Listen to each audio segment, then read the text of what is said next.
Hey everyone, Dr. Victoria here, Tree of Life Chiropractic. And Dr. Connor.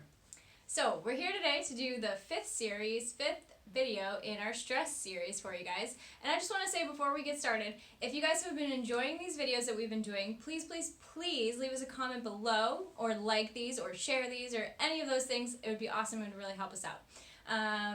So we're all very familiar with what stress does to our musculoskeletal system. So we're going to be diving in a little bit more about what that means today.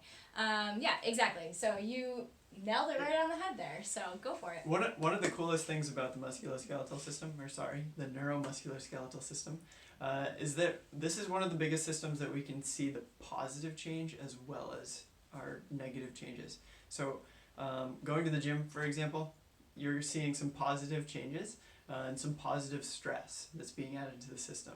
And we have been continuously talking about the negative sides of stress, but stress is good. We did adapt everything through just evolution to be able to work with stress and work through stress, but being able to transition, like we've been talking about, is definitely key between the two. So with stress and muscle tension, it's a lot of the times what it is more of a reflex reaction to a stress that occurs. So you're guarding against some type of injury or some type of pain.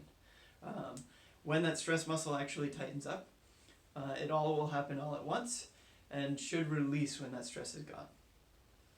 Yeah, so what are we talking about here? So when we have stress in our muscles, we're all very familiar with what that feels like, right? Like you have the tensions in the shoulders, and you hunch forward sometimes, you're tight in your upper back, your neck is sore, you maybe can't turn one way over the other more easily.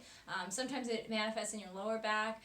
This could also, stress in your musculoskeletal system can also lead to things like tension headaches, migraines, jaw clenching, grinding your teeth at night. Those are all signs of stress in that neuromusculoskeletal system, and what it's manifesting is as tight muscles, and it's really hard for you to get that relaxation. Like he said, when we get a stressful response to something, we should tighten up and react that way, but then we should also be able to relax. So the biggest thing here is that a lot of us aren't able to relax in the right way anymore, and most of it is because we've talked about this several times, but a lot of people can't stimulate that parasympathetic side of the nervous system, which is ultimately going to calm you down, help you relax, and help you rest. Yep. So let's go a little bit more into how the stress response happens. I don't know if anybody has really noticed when like a really loud noise happens or somebody just jumps out from behind you and scares you, you instinctively contract all your muscles all at once. And the only way to do that, or actually when you do that, you're sending signals to your brain. Your brain then has to be able to interact with that input and send signals back to your muscles to be able to coordinate and control what you're doing. If that reaction for that jump, startle reflex, was actually true, then you're going to run away. You're going to fight. You're going to go into that sympathetic response. Whereas if it's just a friend jumping out trying to scare you, you're going to do some weird reactions in your body and try and get over Probably it. laugh and relax, right? Because it was just this friend exactly. scaring you or something. So that's why we added the neuro on top of the title here, Neuro-Muscular Skeletal System, because your muscles have to be able to communicate with your brain. Your brain has to be able to communicate with your muscles so that you can actually get that response. You can have a balanced reaction to exactly what needs to happen when it occurs. Yeah. And that's why you can say to yourself, I'm going to bring my finger out like this and touch my nose, because my brain communicated to my hand and my finger to touch my nose and then bring it back out. So if we didn't have the brain piece of that, none of these movements that I'm doing with my hands would ever be able to happen. And yes, I'm Italian, I talk with my hands a lot, I'm sorry. Yeah, so looking at the stress hormones that we've been going over, cortisol and epinephrine, or otherwise aka adrenaline, those things actually do have a reaction with muscles when you have a sympathetic stress response. And we kind of wanted to add this in because it is kind of cool.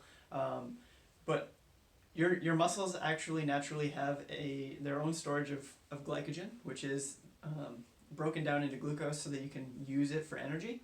And what happens is when you actually have cortisol added to the system, Stress hormone, cortisol, it actually will decrease glucose uptake and actually transition more into what's called protein degradation. Yeah, I said that right. Which basically just means you're breaking down muscle instead of building up muscle. So it's the opposite of what you would want to happen. And Yep. that's why it's really important to find ways to manage your stress and decrease your stress, because if you don't, your body literally starts attacking itself. It has to adapt somehow. And if it gets really bad, it can actually lead to muscle atrophy. So if that's sustained cortisol being pumped through the system, it can go that far. And you definitely don't want to be there. Right. So. Yeah. So, again, if you guys enjoyed this video, please, please, please leave us a comment below. Let us know how we're doing. Let us know if we should stop doing these videos. Let us know. Either way, we're probably going to keep doing it. But just really, let us know how we're doing, even if it's with an emoji or something like that. And our next video, the 6th video in this series, is going to be about reproductive, right? Yeah. So we're going to be talking about male and female reproductive systems. So It'll be stay fun. tuned for that. It'll be a good one.